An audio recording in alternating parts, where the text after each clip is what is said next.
Hello everyone and welcome to the Bacon Boss's podcast, Confessions of a Bacon Boss. This is where we share real stories from behind the scenes of bacon businesses.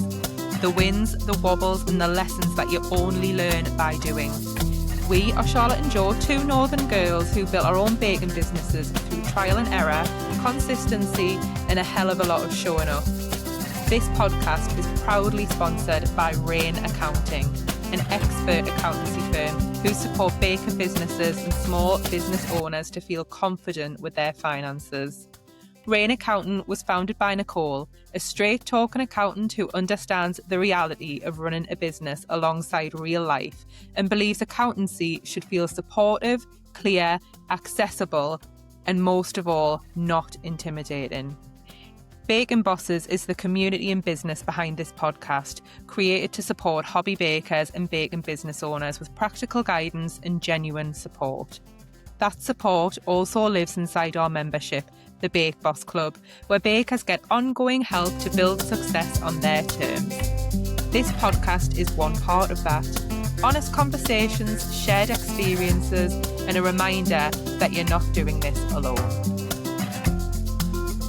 Welcome back to Confessions of a Bacon Boss. It's the messy and marvellous truth about bacon for a living.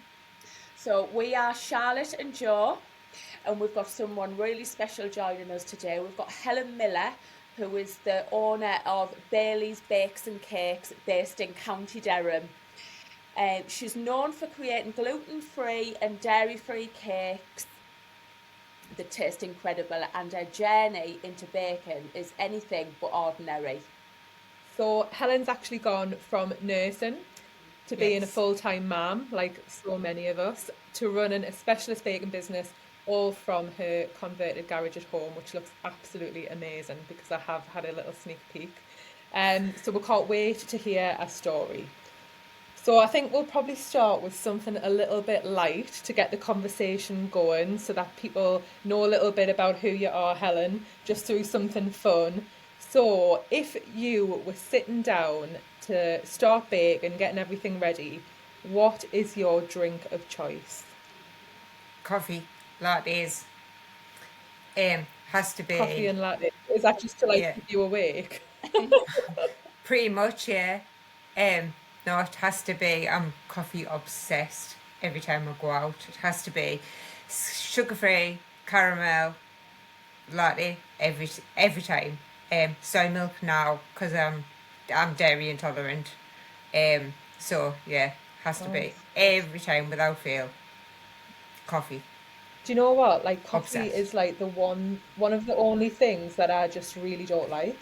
And I wish it was. It's one of those things like I wish I liked because obviously everyone's like, oh, I need a coffee to keep us awake. And sometimes I think I could do with being kept awake, but I don't like coffee, so...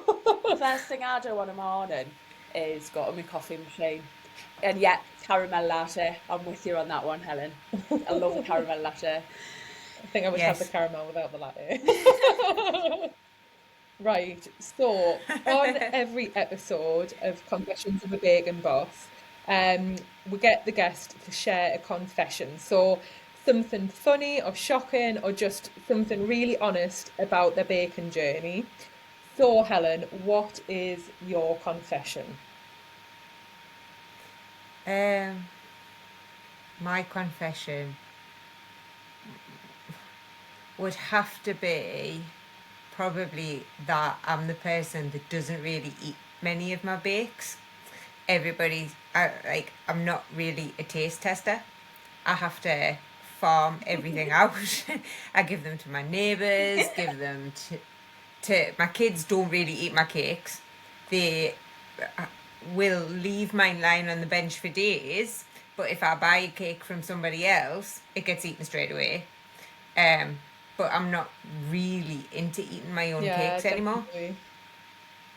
I mean, I think it's terrible when people say, how does it taste? But I think you get like a bit sickened of it, don't you? Yeah, it's just, I get sick. Over the years, I've just got sick of eating them. I'm like sick of eating the same stuff over and over again.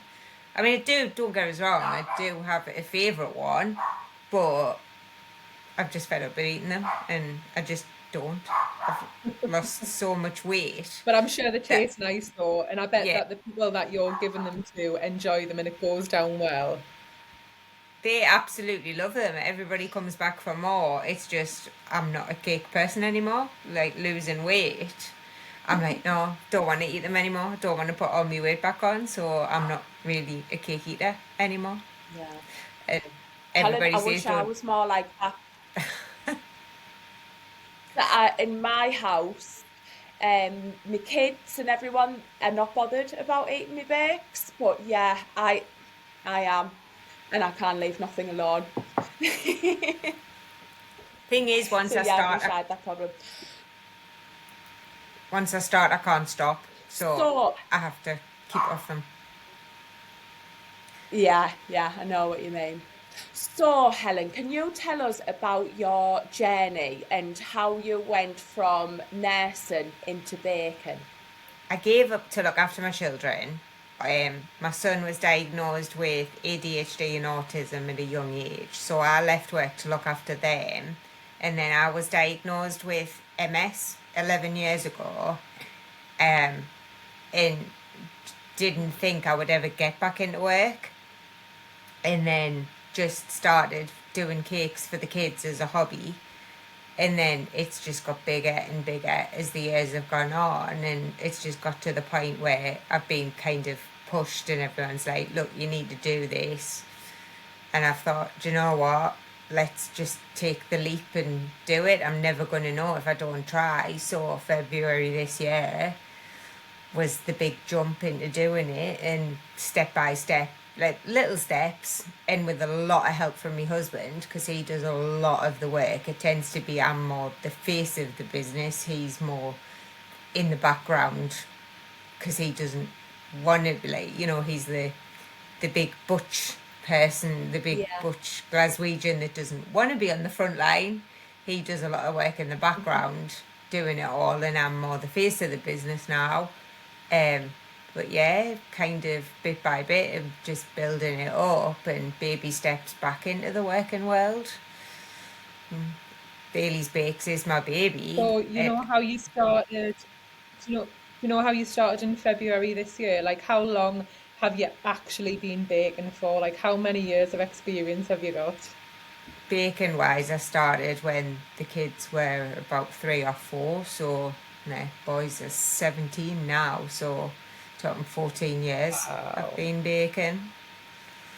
So, yeah, a long time I've been doing it. It's just, like most people started as a hobby, and it's just built up Yeah. and built up and built up.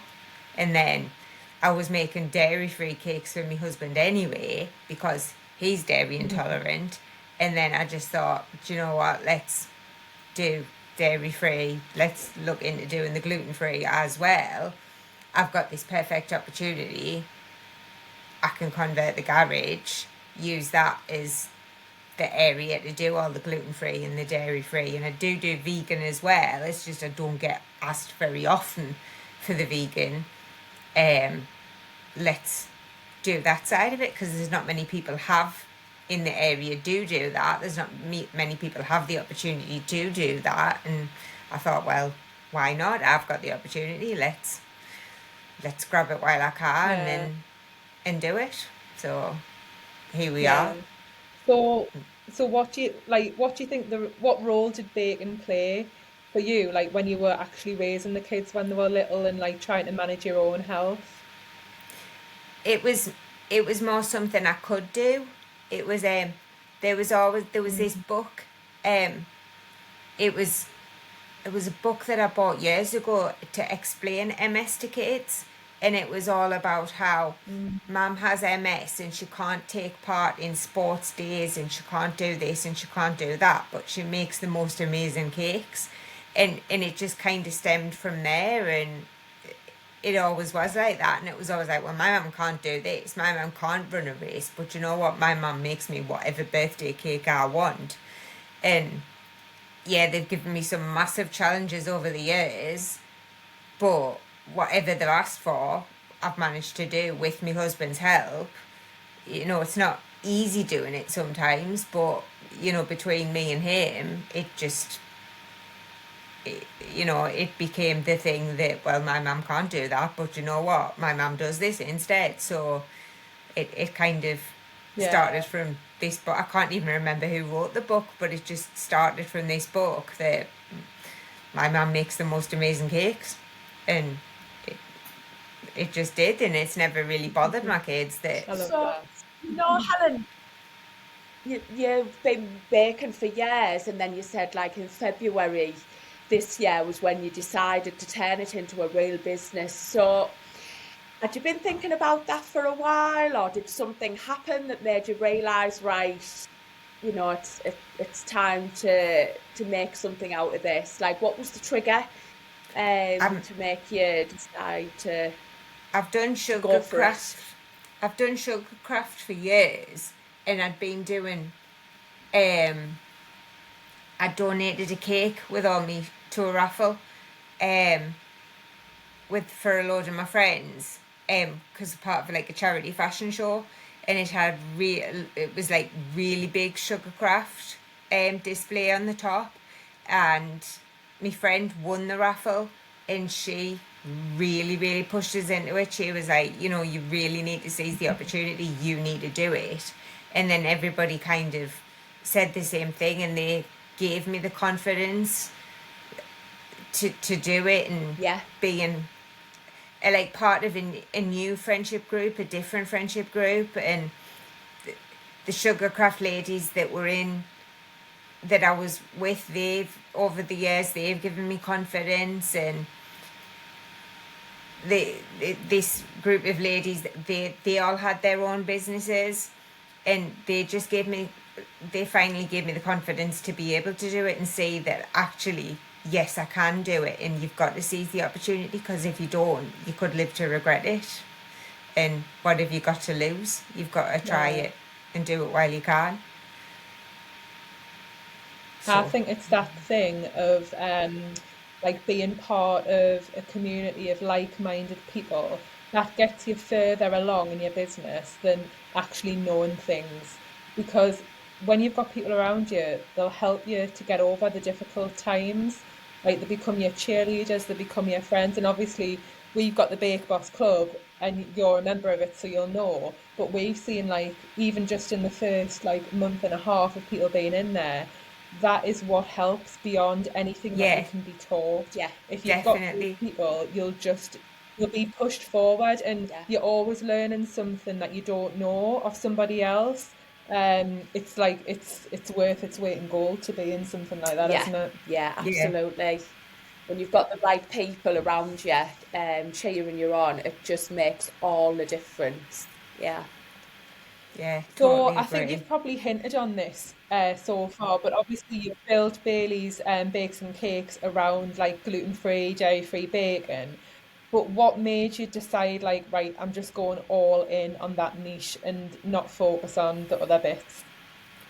There was just a gap in the market. My friends that the group of friends that pushed me into it, they're all business minded people. So I kind of didn't come into the business from a cake side of it. I looked at it from a business side of it. So it was like I looked at the market first to see what was out there. And when I looked around, I just felt that there was nobody offering that. So if I had just opened up as just, I hate to say it, but just another cake maker, I was, there was nothing to set me apart from anybody else in the local area other than the fact that I could do sugarcraft. But there was nothing different about what I could do. Yeah.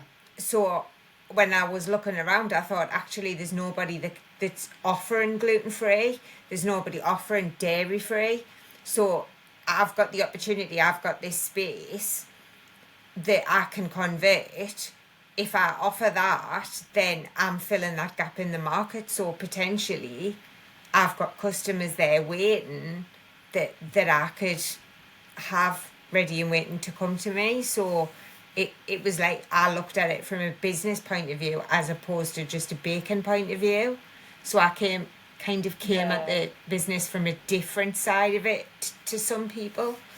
if that I think that that's really kind. clever though, isn't it? Because if you've got a passion, obviously you need a passion and that's one thing, but you also need to have a bit of a unique selling point, especially in a crowded market.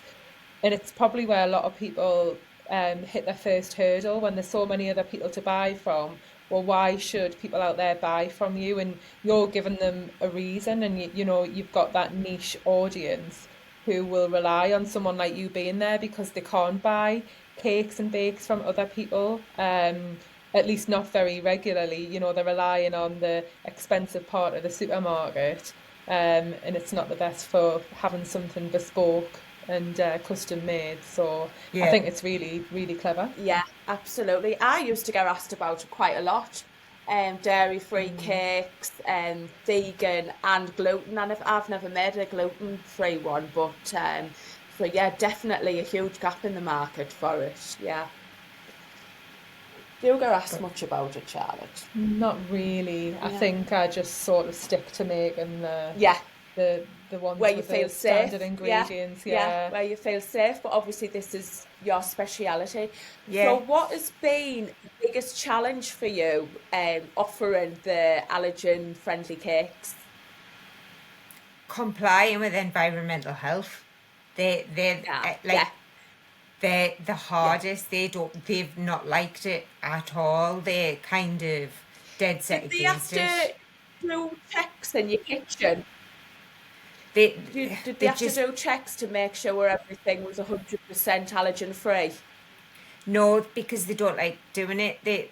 I'm allowed to say Right. that made with gluten-free ingredients, but I'm not allowed to use the Yes. words Yeah. gluten-free environment. So, in Yeah. but as I say, it's entirely up to the customer. Say a celiac comes to me and says, "Can you do this?" Then I explain to them my setup. I explain I've got a garage. I bake with the ingredients. I even offer to them and say, "Look, you can come and have a look at my premises. You're more than welcome to see how I bake, the precautions I use." And then it's entirely up to that customer whether they want to order from me. That's how I work. I don't have a problem with that. But environmental health, are just so against it. They won't. They It's a won't. shame they're not more supportive because most bakers, like myself, when environmental health came out to check my kitchen, she'd basically said the same to me as what she'd said to you. You can say that it's gluten free, but it's made in a kitchen that handles all allergens. She said, but if you want to offer 100% allergen free, we'd have to come out and do tests and we can offer you these tests. And I was like, no way, no thanks, I don't want to. I was like, keep me away from it. I'm happy just to stay on the safe side. Whereas then we've got you who's more than happy to say, no, I'll do it. But your local council isn't supporting you on it. I think it's a shame. No, they definitely. And even when I had said, but I know of a few cafes in the area who are baking and using the words gluten free. What's the difference between me and Yeah, them? All they've said is, well, just tell me and we'll go and inspect them. And I'm like, no, I'm not about rather doing than that. supporting them. Yeah. I just want to It's say, hard, like, isn't it? Because like I see all of the cafes and stuff as well, and I think, and sometimes they've even got their bakes right next to each other, like the gluten free and non Yeah. gluten free ones, and there's crumbs and things. But on the flip side, I think you can understand, because if someone has got a severe allergy, then I suppose they are just safeguarding in a way. But it is yeah, frustrating for small business owners, but obviously they've got a job there in compliance, I suppose. But like for you, like when people have got allergies and things, it can be really difficult for them to find somebody like you who will help them. So what kind of reaction do you get from customers when they eventually find they're, someone who re- can actually make a cake for them? they're over the moon. They're thrilled. I've got a customer actually who has a granddaughter who has a serious egg allergy. And she met me at a market just last week and she was thrilled to bits. She was just absolutely over the moon that she's got a potential of someone who'll make an 18th birthday cake for her. And I was texting her just yesterday because she wants to order a trial cake. to see what it tastes like so that she can then order for her 18th. And I had text her and said, look, she like gave her the list of flavours that I can offer, and then I had said to her, oh, I'll have to make the cake. She wanted red velvet, and I'd said, oh, I can't put the cream cheese icing in it because did you know icing sugar it says may contain milk, so I can't put it in. And she had said, then messaged me back and said, oh, it's okay. She's had icing sugar before and she's okay with that. And I said, oh, that's fine as long as, you know, she's aware of that and you're happy with it. And she was just over the moon, absolutely thrilled. Yeah. Like, customers are just It's so just happy. like a They're all, game changer, isn't it? For those people. Like, I know my friend, one of my good friends is celiac. And the stuff on offer in supermarkets, it's either just not a good range of things, or it's super expensive, or it just doesn't taste very good. So it's amazing when they can actually find someone who'll make them something delicious. Do you know what I mean? yeah, And you specialise in sugarcraft as well. So, you know, it's a double win, isn't it? Because not only are you offering the allergen-free cakes, but you are actually, you know, good at decorating them. And I was going to ask as well, has anyone ever messaged you to put an order in and you've thought, oh, I don't know if I can pull this one off or not? Like, what's the most challenging request that you've had? Oh, it would be just a few weeks ago. Oh no, it might be a month ago. It was a mini cake I had to do. It was the carved cake in the shape of the mini. I ended up being up all night doing it. It just nothing Oh no. nothing Yeah, went right. One of those that nothing goes right. But it was like the one. It's yeah, we've all had one of them. a bit of one thing and a bit of something else, and my husband had carved it and I wasn't happy with the shape of it, and I was like, no, you've done that bit wrong. And it was just one of those where you just want to pick the whole thing up and put it in the bin and start again, and you can't because the customer's coming for it in a couple of hours. And yeah, it was definitely the cake in the shape of the Bless you, mini. man. Yeah, I've But been there. the the one that sticks in my mind the most, and the one that I still get stick for today, and it's so stupid, is my daughter was 3 and she was really into Ben and Holly at the time, and she wanted a Gaston cake, and I made her this cake, and I made it in the shape of Gaston the ladybird, and Gaston to me didn't look right without a nose. So I put a nose on him, and I still get stick to this day that Gaston doesn't have a nose. And my daughter, she's 16 in February, and she still goes on about the fact that I put a nose on Gaston, and Gaston doesn't have a nose. And it's like, she'll go, you But did kids that notice cake. these little things though, Yeah. don't they? She'll go, you did that cake wrong. And I'm going, but it was a little nose and he didn't look right without a nose. And she still goes, Gaston doesn't have a nose. And I'll go, but he looked stupid without a nose. But yeah, she's still like, is it almost 16 and she was 3 and still points out that I put a nose on Gaston. It is funny because they really do notice everything. Even like when I've made cakes for customers before, the kids like will notice the little details that really no one else is looking at. But I think you always get the most honest feedback from the kids as Yeah, well. yeah, absolutely. Yeah. Yes. Right, so just moving on, because we've nearly been chatting for half an hour now. So thinking about advice for other bakers, what is one piece of advice that you would give to another baker who's maybe in the same position you were, as a bit of a hobby baker for a few years, who's got that little quiet thought in their mind that they're thinking of turning their hobby into a business? Like, what's one piece of advice that you would give to them? Don't think about it, just do it. If it's something you enjoy, then do it. Go with the flow. You know, I mean, I set up my business to do celebration cakes, for example. Yes, it's took a completely different turn in some respects in that I'm now supplying a restaurant and cafes as well.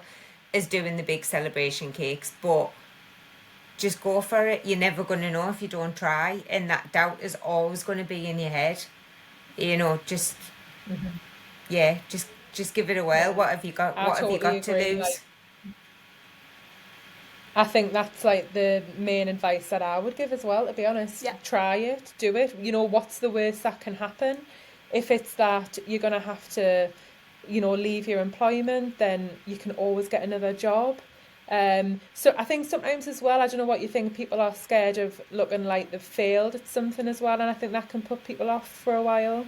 No, everybody's different, and even when I look around now at the different cake makers in the local area, my style of cakes are completely different to their style of cakes. So, even if I wasn't offering the gluten free, and the people that come to us and do just want a normal cake in inverted commas, they're completely different to other people's cakes and styles of cakes. So you don't worry about the market, don't worry about how many other cake makers there are in the area. Don't think of everybody as competition.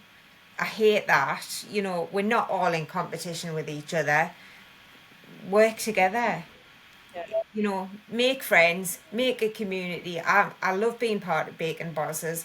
I love the friends that I've made locally when I've reached out to other local cake makers, just saying, hey, I've just set up. Would you like to meet for a coffee, get to know each other? Because one day I will fall ill and there will be a cake that needs doing that I can't complete, and I'll be desperate for somebody to help us out. Likewise, I got a Yeah. message from somebody 2 nights ago who was desperate for a cake board. Um, Everywhere was Yeah. shut, and she messaged me to ask did I have one, and I helped her out. So, you know, we're not all in competition with each other. There's enough room in the market for everybody. We're all different, and just go with the flow. Go for it. You've got Yeah, nothing so I to think lose. people shouldn't be put off by the thought of like there being so much competition or so many other cake makers, because actually you can just turn it into a positive depending on what kind of spin you put on it. So when you're inviting people out for a coffee, or you're just encouraging networking between each other, then you're right. Like when one of you gets ill or when you've got an issue, that's when it all comes together. So Yeah, you can turn everything into a positive, I think. yeah. But I mean, for you, what's one lesson that you've learned from building your cake business up? Like, is there any lessons that you think you've learned since February or even beforehand? I've learned not to stress. I still do, but I've learned just to learn, like, to take things in my stride and just enjoy it more. I'm doing what I love. I've learned, okay, Yeah, this isn't it's not what I originally chose. I wasn't, I did want to be a nurse. Hey ho, I'm never going to get back to that chosen career, but I found something else I love, and I'm my own boss. I work as and when I choose, and I do what I want. Sorry about the dog. um, I, it's all I right. do. It's real, isn't it? I do what I want when I want, type of thing. I fit my baking in around my Yeah, day, around my needs. I take a break when I need a break, and it works with my health. So, you know, life doesn't always go the way you plan, and this is something I enjoy doing, and yeah, it's yeah. Well, I I, think that they're good bits of advice, Yeah. and like in terms of look for someone looking to start, or just for somebody who's in business anyway, like good things to hear. So I just want to say, thank you for coming on and thank you for sharing your story. For anyone who's listening who might just be interested in what you do, where can people find you if they want to follow your journey or if they want to order one of your cakes? I'm on Facebook, Instagram, and my children have put me on TikTok now. I don't know how TikTok works, but they've put me on TikTok. And I'm based in Chesley Street, County Durham. So yeah, give me a like, a So is share, the a is follow. the and social media accounts just under Bailey's Bakes and Cakes? Bailey's Bakes and Cakes, yes. Like that would be brilliant. Thank you. Fabulous. Thanks so Thanks much, Helen. so much, Helen. We think you're amazing, and I absolutely love your mindset as well. Thank you. Thanks. Okay. Right, so we just want to say to our listeners, don't forget to follow the podcast. We're on all the main podcasting sites, YouTube, Amazon, Apple. So don't forget to follow us so you don't miss the next confession. And we'll see you next time on Confessions of the Bacon Boss. Bye. Thanks. Bye. Thank you so much for listening to the Bacon Bosses podcast. If this episode has helped or made you feel less alone, please subscribe, leave a review or share it with another baker because it really does help the podcast and us reach more people. If you're somebody who's looking for some free support, you can find our Facebook community by searching UK Home Baking Support, Hobby Bakers and Beginners. It's a really welcoming space for bakers at every single stage of their journey, including new hobby bakers out there. You'll also find the option to leave your email so that we can send you some free resources to help you on your baking journey. And if you want ongoing support beyond that, Bacon Bosses is the community behind the podcast with our Bake Boss Club membership for bakers who want to grow on their terms. All of the links are in the show notes. And we're just really glad that you've listened to the podcast. We'll see you in the next episode.